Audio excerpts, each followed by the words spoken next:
It was a chilly, moonless night, the kind where darkness seemed to swallow everything whole. Emily had just moved into the old Victorian house at the edge of town, an inheritance from her late Aunt Clara. The townsfolk often spoke in hushed tones about the house, calling it Whispering Manor, but Emily had always dismissed their tales as mere superstition. Her curiosity and a desire for a fresh start after a messy divorce pushed her to move in despite the warnings. The first few nights were eerily quiet, save for the occasional creaks and groans of an old house settling. Emily busied herself with unpacking, trying to ignore the growing unease that settled over her as shadows lengthened in the corners of rooms. On the fourth night, she discovered an antique mirror in the attic, hidden under a dusty old sheet. It was tall, with an intricately carved wooden frame, dark and rich with age. She decided it would look perfect in the master bedroom. That night, as Emily lay in bed, the wind howled outside, rattling the windows. She glanced at the mirror, now positioned opposite her bed. A feeling of dread washed over her as she noticed something unusual. The reflection seemed darker, as though it absorbed the room's light rather than reflected it. She shook off the feeling, attributing it to her imagination and exhaustion.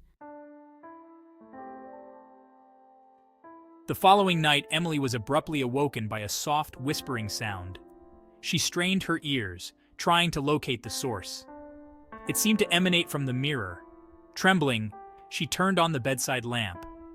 But the whispers persisted. Emily approached the mirror cautiously. To her horror, the reflection did not mimic her movements. Instead, it stood still, its eyes following her every move. But as she reached for it, she saw something that made her blood run cold. Words were being etched into the glass from the inside, as if an invisible hand were writing them. "Help me." Emily stumbled back, her heart pounding in her chest. She couldn't tear her eyes away from the mirror. The words remained, glowing faintly in the dim light. Catching her breath, she grabbed her phone and called her friend Jessica, who lived nearby. "Jess, you need to come over. Something's not right here. Please, hurry," Emily managed to say, her voice trembling. Jessica arrived within minutes, concern etched on her face. "Come on, let me show you." Emily led her to the bedroom, pointing at the mirror. Oh my, this is crazy, Em. Maybe it's some kind of prank? Jessica suggested, though her voice lacked confidence. "No one has been here but me." Emily replied, her voice barely above a whisper. They decided to spend the night together in the living room, too afraid to stay in the bedroom.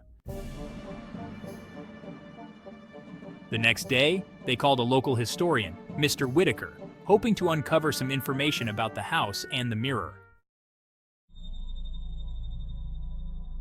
As they began the incantation, the temperature in the room plummeted, and the whispers returned, louder and more insistent.